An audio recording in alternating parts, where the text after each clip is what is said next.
For the first step, we're going to head over to search and type in view network connections. Click on it. Then you want to click on either your Ethernet or your Wi-Fi, and then you want to click on diagnosis connection. Then this box will pop up, and if there's any problems with it, then it will tell you how to fix it. If that still doesn't work, then we're going to right click on our network connection, either Ethernet or Wi-Fi, then click on properties, then click on configure, and then click on the advanced tab. Once we're on this, we're going to scroll down till we see network address. We're going to click on that, and then you want to change the value to 0 and click on OK. This will turn off your internet, and then you will turn it back on again. You want to wait for this to load up. Once that's been done, we're going to double click on our network connection, then we're going to click on properties, then we're going to click on Internet Protocol version 4. You want to make sure that use the following DNS server address is ticked, and you want to make the first line 1111, and you want to make the second line 1001, and click on OK. Click on OK again, and click on close.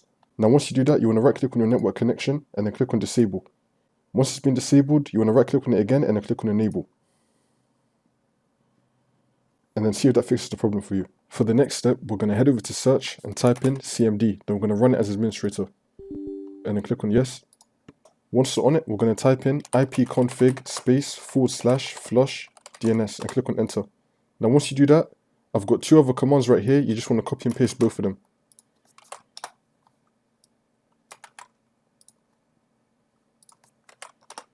Now once you put in these three commands and you finish the other steps in this video, you want to restart your computer and then the problem should be fixed.